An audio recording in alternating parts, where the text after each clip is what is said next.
இப்பெல்லாம் டிஎம்கே ட்ரெண்டே வேற மாதிரி போயிட்டு இருக்கு. போற போக்க பார்த்தா எப்படியும் அடுத்த ஆட்சியை பிடிச்சிருவாங்க போல. வீடியோ பாருங்க, உங்களுக்கே என்னன்னு தெரியும்.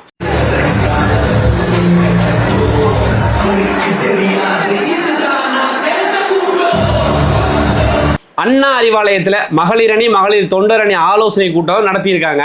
அந்த கூட்டத்துல எதனால கடந்த தேர்தலை நம்ம தோத்தோம், அடுத்த எலெக்ஷன் நம்ம எப்படி ஜெயிக்கணும், நம்ம கட்சியோட கொள்கை என்ன, கோட்பாடுகள் என்ன, நம்மளோட கட்சியோட வரலாறு என்ன, அது சம்பந்தமா ஏதாவது பேசுவாங்கன்னு பார்த்தா ஒரு பக்கம் டிஎம்கே ஜென்ஸ் கூட்டம் சொல்லிட்டு ஒரு பக்கம் அது கிளம்பியிருக்கு. அது அவங்க என்னென்ன காமெடி பண்றாங்கன்னு உங்களுக்கு நல்லாவே தெரியும் வச்சுக்கோங்க.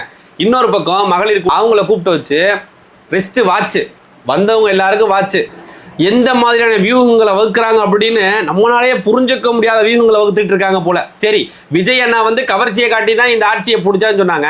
ஆனா இவங்க வாட்சை கொடுத்து இலவசன்ற கவர்ச்சிகளை காட்டி தான் இந்த அடுத்த ஆட்சியை பிடிக்கிறதுக்காக ஒரு வியூகங்களை வகுக்கிறாங்க போல அப்படின்னு நான் நினைக்கிறேன். இந்த வீடியோ பத்தி நீங்க என்ன நினைக்கிறீங்க அப்படின்னு மறக்காம நம்மளோட கமெண்ட் பாக்ஸ்ல கமெண்ட் பண்ணிட்டு போங்க. அப்படியே நம்மளோட சர்வி 360 சேனலை ஃபாலோ பண்ண மறந்துடாதீங்க.